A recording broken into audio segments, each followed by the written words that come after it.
എൻ്റെ പേര് റമീസ റാഹി. ഞാൻ കഴിഞ്ഞതിൻ്റെ മുന്നത്തെ വർഷം യൂണിവേഴ്സലിന് ഇവിടുന്ന് പഠിച്ചു പോയതാണ്. പിന്നെ ഇപ്പോൾ ഞാൻ കോഴിക്കോട് ഹോമിയോ മെഡിക്കൽ കോളേജിൽ പഠിച്ചുകൊണ്ടിരിക്കുകയാണ്. ഇപ്പോൾ സെക്കൻഡ് സാറ്റർഡേ സൺഡേ ആയതുകൊണ്ട് ലീവ് ആയതുകൊണ്ട് വീട്ടിൽ പോകുമായിരുന്നു. അപ്പോൾ ഞാൻ ഒരു പീരീഡ് മുന്നേ വന്നതാണ് എഫ് സാറിനെ കാണണമെന്ന് വിചാരിച്ചിട്ട്. അല്ലെങ്കിൽ ഇനി ലേറ്റ് ആവില്ല.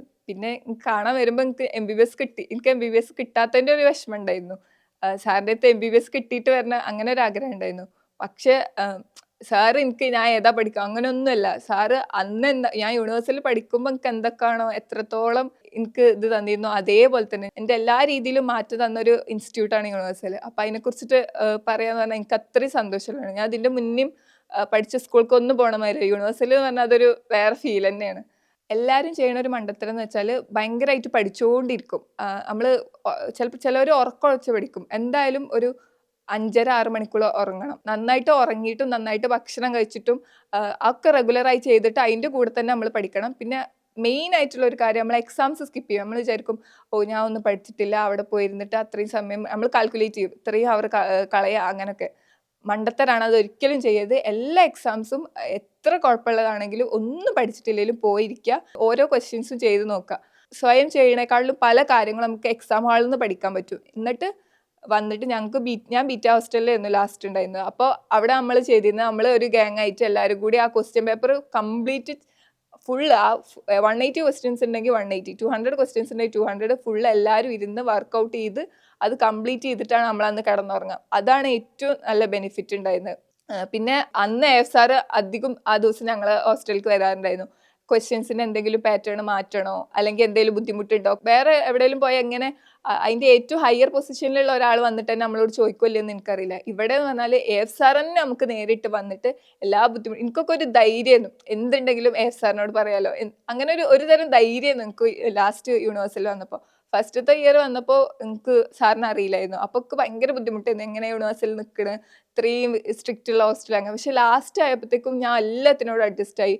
പിന്നെ ഇവിടുത്തെ ഓരോ കാര്യത്തിൻ്റെയും അടിപൊളി എത്രത്തോളം ഉണ്ട് എന്ന് നമുക്ക് പുറത്ത് നമ്മൾ പോയിട്ട് നിൽക്കുമ്പോൾ നമുക്ക് മനസ്സിലാവും. ഫുഡായാലും ക്ലീൻലിനെസ് ആയാലും എല്ലാം. അപ്പം നമ്മൾ വിചാരിക്കും നമ്മളോട് ഇങ്ങനെ പറയാനൊക്കെ ഒരാൾ ഉണ്ടായിരുന്നെങ്കിൽ നമ്മൾ വിചാരിക്കും.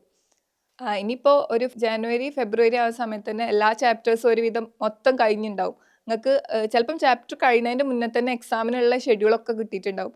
അപ്പോൾ എല്ലാവർക്കും ഏറ്റവും കൂടുതൽ വരുന്ന ഒരു ടെൻഡൻസി ആയിരിക്കും ഹോസ്റ്റൽ വെക്കേറ്റ് ചെയ്യുക, വീട്ടിൽ പോവുക.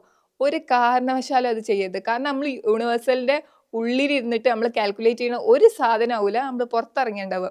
നമുക്ക് പല പല രീതിയിൽ നമ്മൾ ഡൈവേർട്ടായി പോകും.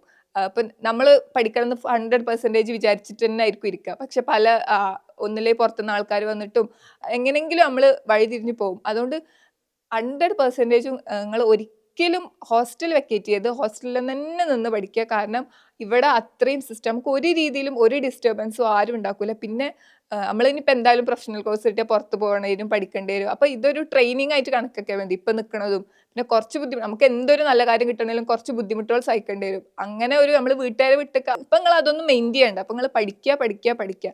ഈ MBBS ആ ഒരു ഇതന്നെ. കാരണം നിങ്ങൾക്ക് അത് കിട്ടിയിട്ടില്ല, എനിക്ക് ലൈഫിൽ എപ്പോഴും അതൊരു വിഷമമായിരിക്കും.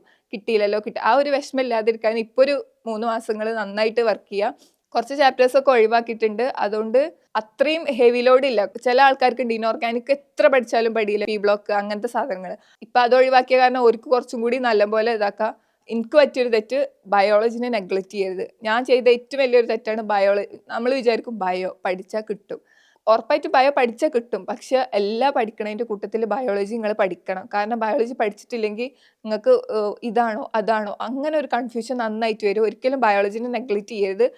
മൂന്ന് സബ്ജക്റ്റിനും അതിൻ്റേതായ ഇമ്പോർട്ടൻസ് ഉണ്ട്. മൂന്നിനും ഈക്വൽ ഇമ്പോർട്ടൻസ് കൊടുത്തിട്ട് തന്നെ കൺസിസ്റ്റൻ്റ് ആയിട്ട് പഠിക്കുക.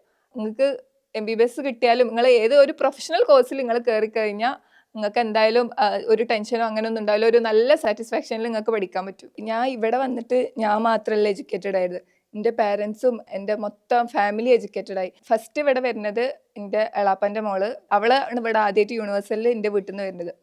അവൾ വന്ന് ആൾക്ക് ഫസ്റ്റ് റിപ്പീറ്റിൽ കിട്ടിയില്ല. അവൾ ഇവിടെ അല്ല റിപ്പീറ്റ് വേറെ സ്ഥലത്താണ് ചെയ്തത്. പക്ഷെ റിപ്പീറ്റ് ചെയ്യാണ് യൂണിവേഴ്സിറ്റിക്കാണ് വന്നത്. അപ്പോഴാണ് നമുക്ക് ബാക്കിയുള്ള ഇൻസ്റ്റിറ്റ്യൂട്ടും യൂണിവേഴ്സിലും എത്ര ഡിഫറൻസ് ഉണ്ടെന്ന് മനസ്സിലായത്. പിന്നെ ഓൾക്ക് ഇവിടുന്ന് MBBS കിട്ടി. ഓളിപ്പോൾ ഇന്റേണായിട്ട് വർക്ക് ചെയ്യുന്നുണ്ട്.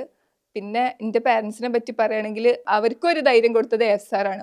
എൻ്റെ പാരൻസ് ആണെങ്കിലും അവർക്ക് ഇങ്ങോട്ട് ഫസ്റ്റ് റിപ്പീറ്റ് കഴിഞ്ഞിട്ട് പിന്നെ വിടാനൊരു കുറച്ച് പേടിയുണ്ടായിരുന്നു. പക്ഷെ സാറാണ് പിന്നെ റിപ്പീറ്റ് ചെയ്യാനും നല്ലൊരു കോഴ്സ് എടുക്കാനൊക്കെ പറഞ്ഞത്. ഇനി 2024 നീറ്റ് എഴുതാൻ പോണ എല്ലാവർക്കും എൻ്റെ എല്ലാവിധ ആശംസകളും ഞാൻ പറയാണ്.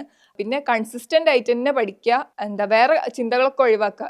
നമുക്ക് കിട്ടോ കിട്ടൂല അങ്ങനെയൊന്നുമില്ല, നമ്മൾ പഠിക്കുക, എക്സാം എഴുതുക, അത് മാത്രം. കാരണം ഇത് കിട്ടിയിട്ടില്ലെങ്കിൽ നിങ്ങൾക്ക് ഭയങ്കര അതൊരു വിഷമമായിരിക്കും. കിട്ടിയിട്ടില്ലെങ്കിൽ ലൈഫ് പോറാം അങ്ങനെയൊന്നുമല്ല. നമുക്ക് ഏത് പ്രൊഫഷണൽ കോഴ്സ് കിട്ടിയാലും നമ്മൾ ഒരു സെറ്റിൽഡ് ആവും. പക്ഷെ നമ്മൾ ആഗ്രഹിച്ചൊരു സാധനം കിട്ടാത്തതിൻ്റെ ഒരു വിഷമം ഉണ്ടാവും.